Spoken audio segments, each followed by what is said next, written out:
Hello mga kamangyan, magandang araw sa inyong lahat. So maraming pong salamat sa mga walang sawang sumusuporta dyan sa aking mga video. So naway patuloy po kayong manood ng aking mga video. At dito po sa araw na ito is magbibideo tayo ngayon dito sa mga nangingitig. Ang tawag po dito sa amin ng pangingisdang ito is kitig lakad. So ngayon bibidyohan po natin sila para mapakita ko sa inyo kung paano yung panghuhuli at paggamit ng ganitong pangingisda. So tuwing umuulan nga po pala ng malakas, naglalabo po yung tubig dito sa amin.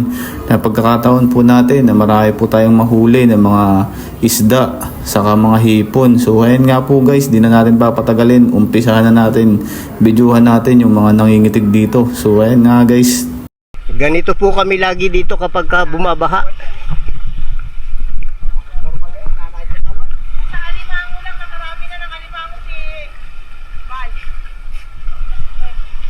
Limango rin yun.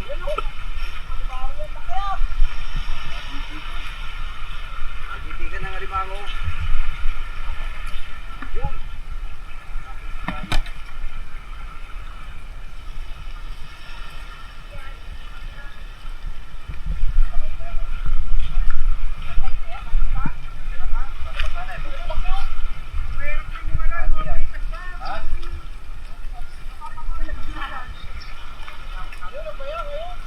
Magawa sandig ko, tanah sandig di ilog naman dito eh.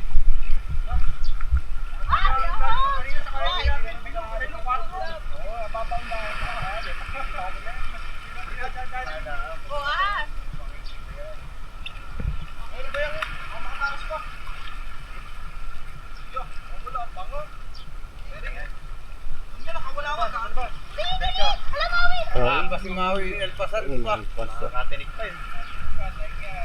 Nakatinik pa, di ngibit pa. Huwag nyo kasi papunta si Maui dyan sa tubig. Naalpasan eh. Nakalpas talaga yun. Nabaliktad kasi lambat. Baliktad, yung balik dito. Nabaliktad ang lambat nga. Baliktad doon. Hindi na nyo. Ito eh. Ito ba yan yun? Ano lang, may malaki. May malaki. Bawang.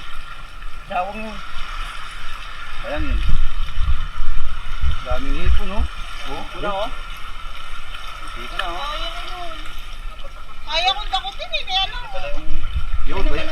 At ayan nga guys, pagkatapos nga pala ng mga ilang minuto na kanilang paghihila ng lambat, ito na nga po pala yung pinaghirapan nila. Ito po yung kanilang mga nahuli. So ayan nga po guys, tatanggalin po nila isa-isa yung mga nahuli diyang isda na may mga iba't ibang klase pong isda yan guys. Makikita nyo naman guys, ayan po yung lagayan nila na marami na rin pong silang nahuli ng mga isdang bayang, saka mga kitang, saka may mga hipon pa, saka mga aligasin. So ayan, ganito yung buhay dito sa amin sa Mindoro. Talagang pag umuulan, ganito yung isa sa pangunahing hanap buhay, yung pangingitig ng lakad.